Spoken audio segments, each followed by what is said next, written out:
I saw Jesus 5 nights ago. Yeah, I know how crazy that sounds.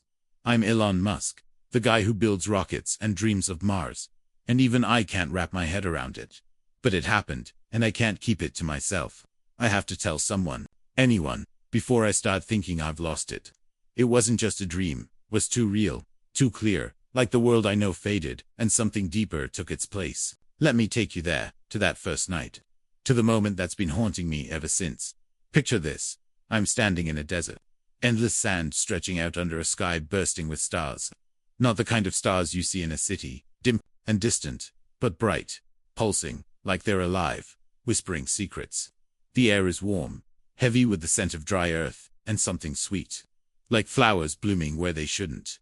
My feet sink into the sand, warm grains slipping between my toes. I'm alone, or so I thought. My heart's racing, not from fear, but from this strange feeling, like I'm exactly where I'm supposed to be, even if I don't know why. I'm not a guy who stops to feel things. My life's a blur of deadlines, code, and impossible goals. Build a car that saves the planet. Get humans to another world. Fix everything that's broken. That's me always running, always chasing the next big thing. But that night, in that desert, I wasn't running. I was still, and it scared me. I've spent years building walls around my heart, keeping people at arm's length, because caring too much feels like a risk I can't afford. What if I fail? What if I let everyone down? Those questions haunt me, even when I'm awake. Then, I saw him. He was just there, sitting on a smooth rock, like he'd been waiting for me forever. Jesus. Not the Jesus from paintings or movies, with perfect robes and a glowing halo. No, he was ordinary, but not maybe 30, with dark hair curling at the edges, wearing a simple shirt that caught the starlight. His eyes, though they held me, kind, but piercing, like he could see every thought I've ever had, every fear. I've buried Elon, he said, his voice soft like a breeze, but strong enough to shake me. You're carrying too much. I laughed, nervous. This is just a dream, I told myself, my voice echoing in my head. Too much coffee, not enough sleep. But he smiled, and that smile, it was like the stars got brighter, like the desert itself leaned in to listen. Does it matter? If it's a dream, he asked. Listen to me, Elon, really listen. I wanted to argue, to run back to my world of logic and numbers, but my feet wouldn't move. The sand felt heavier, like it was holding me there, forcing me to face him. Why, me? I asked, my voice smaller than I meant it to be. I'm just a guy trying to fix things. Why are you here? He leaned forward, his eyes never leaving mine. Because you're searching, he said. And you're closer to the truth than you think. The stars above us started to swirl, forming patterns I couldn't understand, like a map to something I've been chasing my whole life. I felt exposed, like he could see the kid in me who dreamed of stars, the man who's terrified he'll never be enough. I remembered a moment from years ago, a night when I was a kid, staring at the sky, promising myself I'd change the world. Back then, it felt possible. Now, it feels like a weight I can't carry. I'm tired, I admitted, the words slipping out before I could stop them. I'm trying so hard, but it's never enough.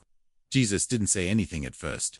He just pointed to the horizon, where the first hint of dawn was breaking, painting the sand gold. You're not alone in this, he said. But you need to see what I see. What did he mean? What was he about to show me that could change everything? The desert vanished. 1 second, I was staring at the golden dawn, Jesus' words echoing in my chest, you're not alone in this. The next, I'm standing on a cracked, endless road, the kind that stretches so far it swallows the horizon. The sky above is bruised, heavy with storm clouds that churn like my thoughts. The air smells sharp, like rain about to break, and my shoes grind against gravel that feels too real for a dream. My heart's pounding now, not from peace, but from something else, something heavy. Like the weight of every choice I've ever made is pressing down on me. I'm alone again. No Jesus, no stars, just this road and a buzzing in my head, like a warning I can't quite hear. I start walking, because what else can I do? Each step feels harder, like the ground is pulling me back, whispering, you can't outrun this ill. My life's been about solving problems, build a rocket, fix the climate, colonize Mars. But this road, it's not a problem I can engineer my way out of. It's personal, like it knows me, like it is me. I see something ahead, a figure, shimmering in the heat haze. It's not Jesus, it's me, younger, maybe 20.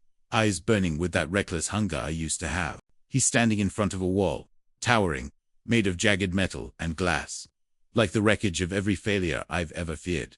You built this, he says, his voice sharp, accusing. Every doubt, every mistake, every person you pushed away. This is yours. I want to argue, to tell him he's wrong, but the words stick in my throat. I feel the truth of it, like a knife twisting in my gut. I step closer, and the wall shifts. Faces appear in the glass. People I've hurt, friends I've lost, employees I've driven too hard. My father's face, cold and disappointed, like always. My own face, older, tired, staring back like a stranger. You can't fix this, the younger me says, his voice breaking. You've been running your whole life, but this wall, it's you. It's everything you've refused to face.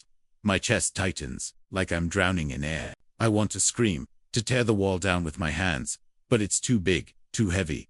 I'm not enough. I hear footsteps behind me. Jesus is there, standing calm in the storm's shadow. His face is steady, but his eyes carry a weight, like he's seen this moment 1,000 times. Why is this happening? I ask, my voice raw. I thought you said I wasn't alone. He doesn't answer right away. Instead, he touches the wall, and a crack splinters through it. Small, but real. You're not, he says softly. But you have to face this first. You have to look at what you've built. The crack grows, and memories flood out. I've buried deep. Late nights yelling at engineers, too obsessed with results to care about their exhaustion. Promises I broke to people who believed in me. The time I walked away from someone I loved, because I thought success mattered more. Each memory stings, sharp and cold, like shards of glass cutting through my skin. I want to run, to wake up, to go back to my world of numbers and plans. But Jesus steps closer.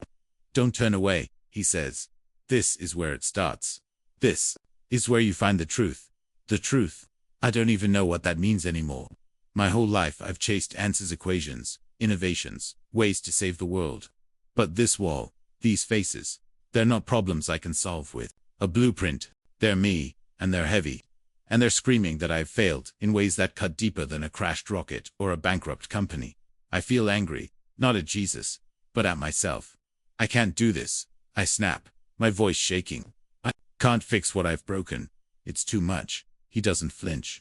You don't have to fix it, he says, his voice like an anchor in the storm. You just have to see it. Really see it. The sky rumbles, and rain starts to fall, cold and heavy, soaking my clothes, blurring the faces in the wall. I'm trembling now, not from the cold, but from something deeper, fear I've never named. What if I face this, and it breaks me? What if I look at all this pain, and there's no way forward?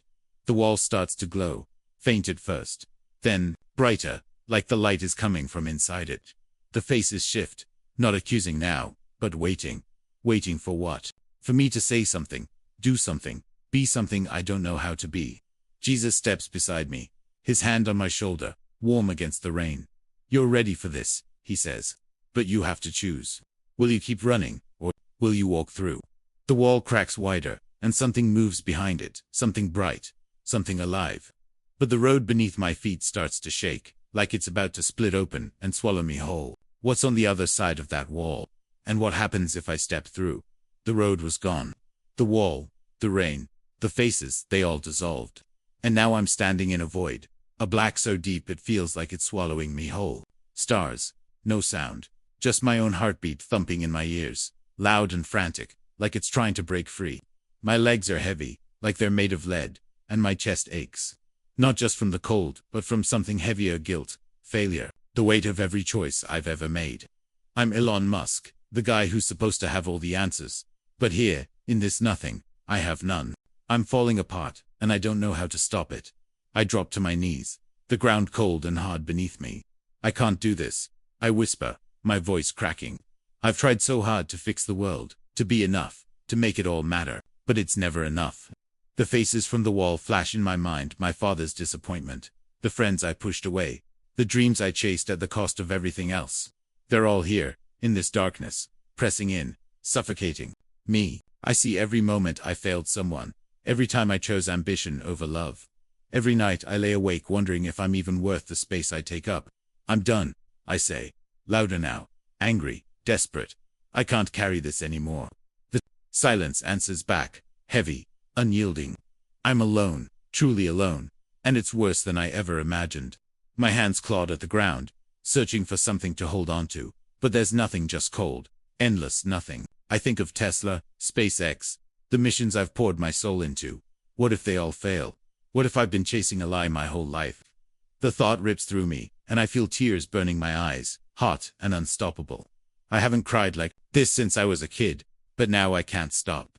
It's like every wall I've built is crumbling, and all that's left is this raw, broken version of me.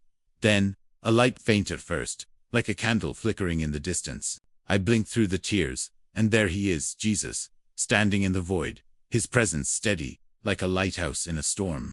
He doesn't speak, just kneels beside me, his hand resting on my shoulder. It's warm, grounding, like it's pulling me back from the edge. Why does it hurt so much? I choke out, my voice barely a whisper. Because you've been carrying what was never yours to hold, he says, his words soft but piercing. You've been trying to save the world, but you forgot to save yourself. I shake my head, the weight still crushing me. I don't know how, I admit. I've spent my whole life building things, solving problems. But this pain, this mess inside me, I don't know how to fix it. He looks at me, his eyes holding a kindness that feels like it could unravel me completely. You don't fix it, Elon, he says. You let it go. You let love carry it instead. The void shifts, and suddenly, I'm not in darkness anymore. I'm in a garden, lush and alive, with flowers glowing like they're made of light. The air smells sweet, like jasmine and hope, and a warm breeze brushes my skin, easing the ache in my chest. I'm still on my knees, but now the ground is soft, like it's holding me up instead of pulling me down. Jesus points to a small plant, its leaves trembling in the breeze. See that? He says.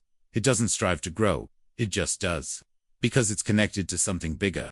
I stare at the plant, and something stirs inside me, a spark. Small but real. It's not an answer, not a solution, but a feeling, like a door I didn't know was there, is starting to open. What if I'm too broken? I ask, my voice shaking. What if I've messed up too much to be part of something bigger?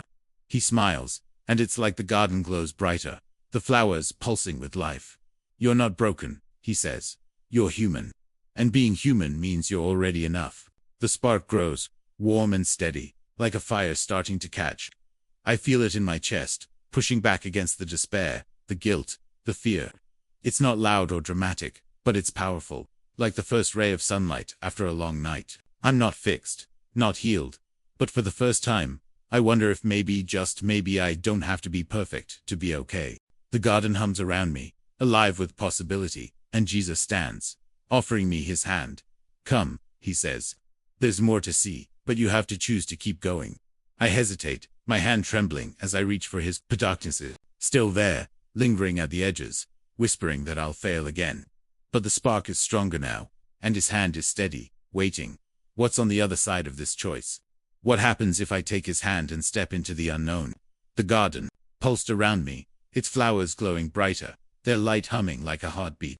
I stood there, Jesus' hand still extended, his eyes locked on mine, steady but urgent, like he knew something was coming. The air grew thick, heavy with a charge, like the moment before lightning strikes. My chest tightened, not from fear now, but from anticipation, like I was standing on the edge of a cliff, about to leap into something I couldn't see.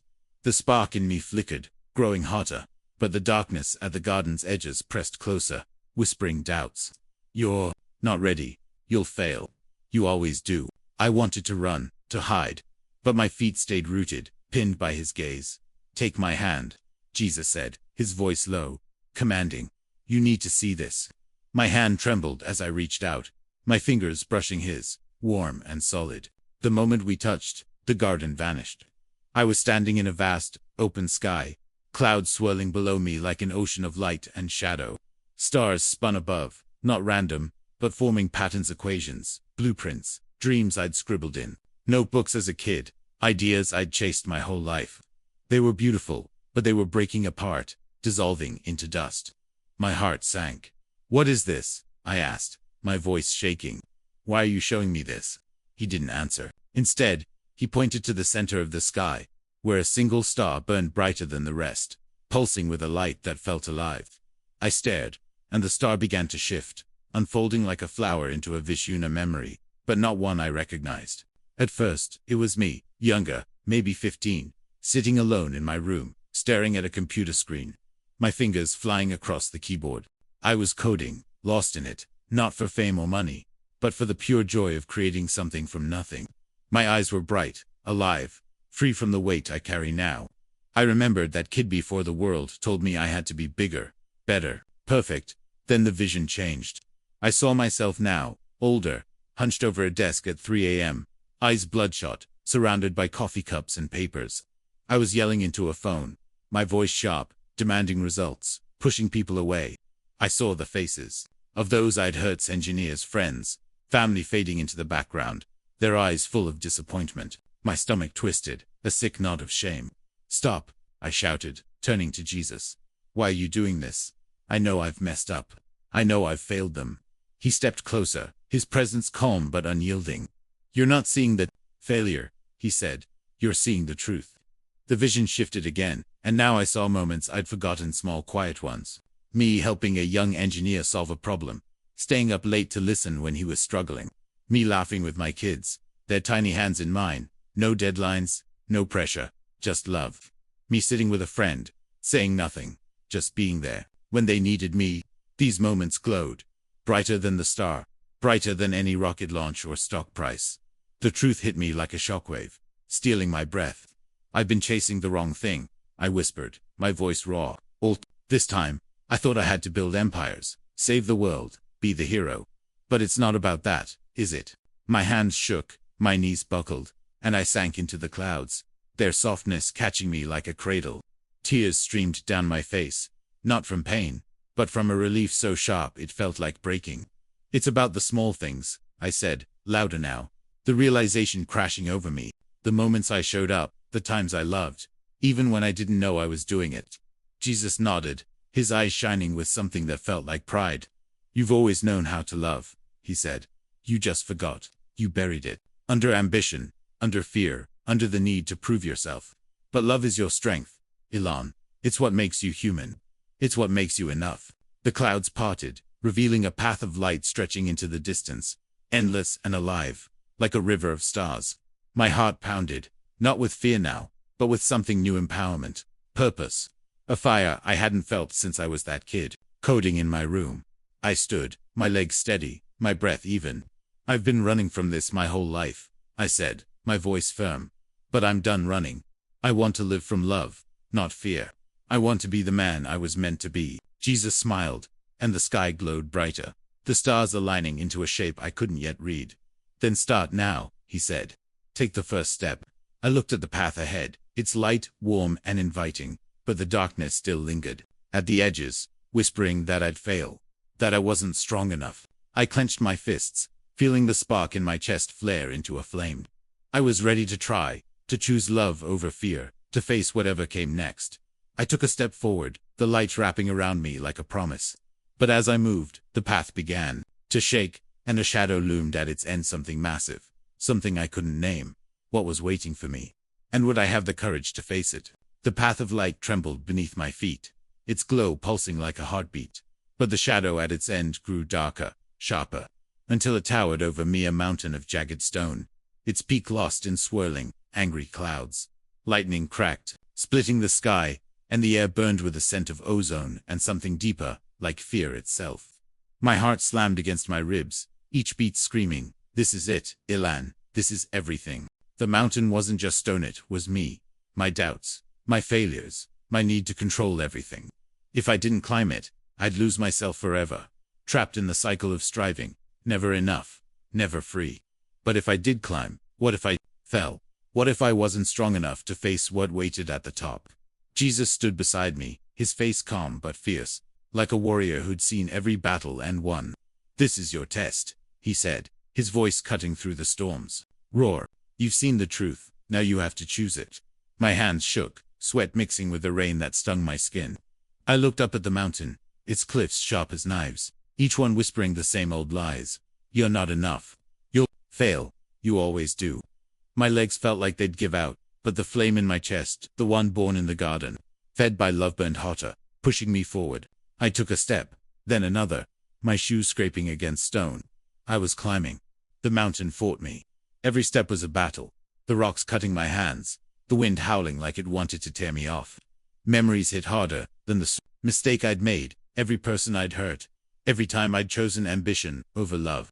I saw my father's face, his voice cold. You'll never be enough. I saw the faces of those I'd pushed away, their trust broken, their faith in me gone. My arms burned, my lungs screamed, and doubt clawed at me, heavy as the stone. I can't do this, I shouted, my voice lost in the wind. It's too much. Jesus climbed beside me, untouched by the storm, his presence like an anchor. You're not alone, he said, his words sharp, urgent. You never were. Look inside, Elon. Find the love you've always had. I wanted to scream that he was wrong, that I was too broken, too weak. But then I saw a flash of the kid I used to be, coding in my room, dreaming of stars, not for glory, but for wonder. I saw the moments I'd forgotten, holding my kids, laughing with friends, helping someone just because I could. That love wasn't gone. It was still in me, buried, but alive. The mountain shook, rocks tumbling past me, the peaks still hidden in clouds. My hands bled, my body ached, but I kept climbing, driven by that flame. I'm not giving up, I roared, not at Jesus, but at the mountain, at the lies, at the version of me that always ran from love. Each step felt like shedding a weight, my need to be perfect, my fear of failure, my obsession with control. They fell away, piece by piece, until I felt lighter, stronger, like I was becoming someone new. I reached the summit, the storm raging around me, lightning so close it burned my skin. The peak was a flat, open space, and at its center stood a mirror, not glass, but liquid light, rippling like a lake. I staggered toward it, my breath ragged, and saw my reflection, not the tired, driven man I knew, but someone else, someone whole, unafraid, eyes bright with love and purpose. This is you, Jesus said, appearing beside me.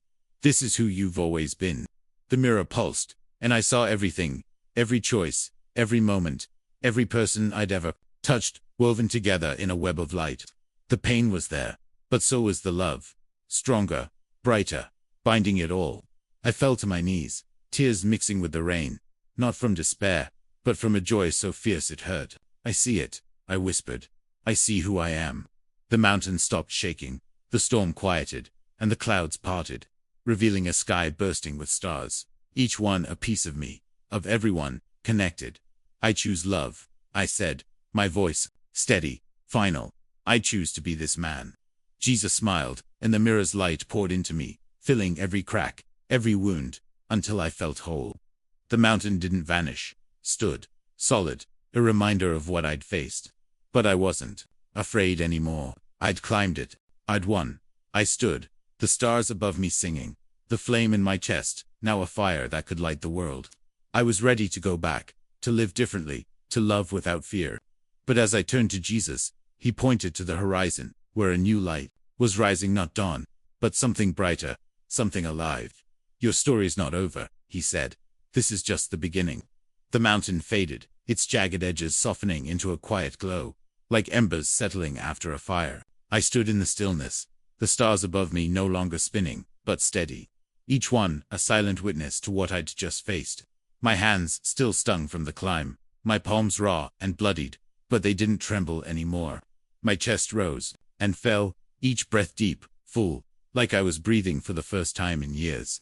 The fire inside me burned steady now, not wild or desperate, but calm, certain. I was different, stronger, not in the way I'd always chased, with achievements and empires, but in a quieter way, a truer way. I was Elon, not the world's savior, not the man who had to fix everything, but just me. And for the first time, that felt like enough. Jesus stood beside me, his presence softer now, like a friend who'd walked a long road with me. The sky stretched endless, a canvas of light and possibility, and the air smelled clean, like rain after a storm. You've seen who you are, he said, his voice warm, like a hand on my shoulder. What will you do with it? I looked at him, then at the horizon, where that new light pulsed. Not blinding, but inviting. I thought of the desert where this began, the wall of my failures, the garden of forgiveness, the river of purpose, the mountain of surrender. Each step had stripped away a piece of who I thought I had to be, leaving behind someone I barely recognized, but someone I wanted to know. I thought about my life waiting back in the waking world. The deadlines, the pressure, The endless race to be more, do more. I'd lost so much in that race: friendships, moments with my kids, pieces of myself I'd buried under ambition. But I'd gained something too. Not a solution, not a blueprint, but a truth. Love is the answer, not control. Love for myself, for others, for the messy, beautiful world I'd spent so long trying to fix. I felt a pang, bittersweet, for the years I'd spent running, for the people I'd hurt, for the kid I'd been who just wanted to build something that mattered. But that pang wasn't pain anymore. It was gratitude for the chance to start again. I turned to Jesus, my voice steady. I want to live differently, I said. I want to choose love, every day, in the small things, in the moments that matter. He nodded, his eyes shining with a quiet pride. Then go back, he said. Not to fix the world, but to love it. Not to be perfect, but to be present. The light on the horizon grew brighter, and I felt it pulling me, not with force, but with promise. I wasn't afraid anymore. I was ready.